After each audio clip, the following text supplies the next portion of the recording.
दास मु आज उपजिलापाल कार्यालय सामने आज कंटीपाल पंचायत समस्त वार्ड मेंबर एवं कार्यकर्ता सहित उपस्थित अच्छी उपस्थित रही कारण 1/9/2025 रु आम कंटीपाल पंचायत सरपंच पद्मी नायक विरुद्ध एक अनास्था प्रस्ताव आगत करूँ।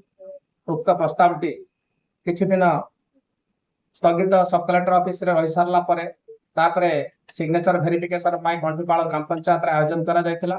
सेठी आनंदपुर ब्लॉक वीडियो महाशय आईआईसी एवं एसडीपीओ सार उपस्थित रे सिग्नेचर वेरिफिकेशन होता किंतु से सिग्नेचर वेरिफिकेशन वर्तमान सब कलेक्टर सार मन को जाई नथिला।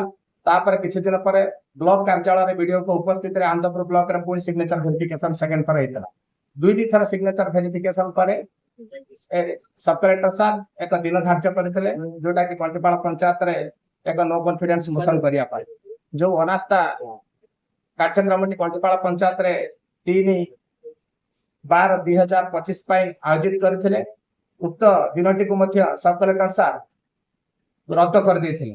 पुणी 19/12/2025 तारीख कंटीपाल ग्राम पंचायत रे प्रांगण रे एक सिग्नेचर वेरिफिकेशन नहीं एक निर्वाचन प्रक्रिया पुणी आयोजित करथिले।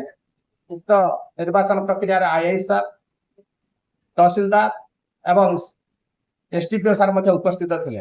निर्वाचन प्रक्रिया फलाफल से मान्यवर हाईकोर्ट को प्रदान करथिले।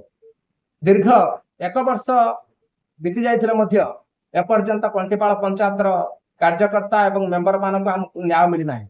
आमे बारंबार सब कलेक्टर सामने द्वारस्थ होला परे आमे वर्तमान हाईकोर्ट मान्यवर हाईकोर्ट सर्टिफाइड कॉपी आमे धरी आज उपजिलापाल सामने उपस्थित अच्छु।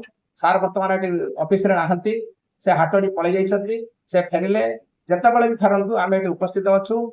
तांकु हाईकोर्ट सर्टिफाइड कॉपी प्रदान करिबु एवं कंटीपाल पंचायत को केतबेले हमकु दायित्व भारत प्रदान करिवे सेतबेले पर्यंत आमे सब कलेक्टर ऑफिस रे अपेक्षा कर रहिबु। जदि आज सार भी उपस्थित न रुहंती आमे आसंता काली ए कार्यालय सामने धारणा निहाती बसिबु से संदेह नहीं। समस्त कार्यकर्ता एवं मेंबर मानक धरी आसंता काली आमे 10टा पूर्व आसी सब कलेक्टर ऑफिस रे धारणा देवा मनस्थ कर सारी।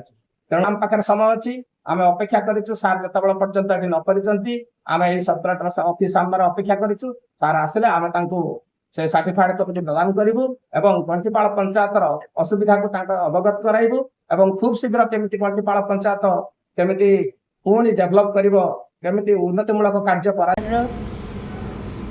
नंबर वार्ड मेंबर इंदुमती खंडा आज आमे वार्ड मेंबर भाई और भौणी माने जो अनास्था प्रस्ताव पद्मिनी नायक विरोध में देथिलु ताहा हाईकोर्ट रे चलथिला किंतु हमको आज न्याय मिली।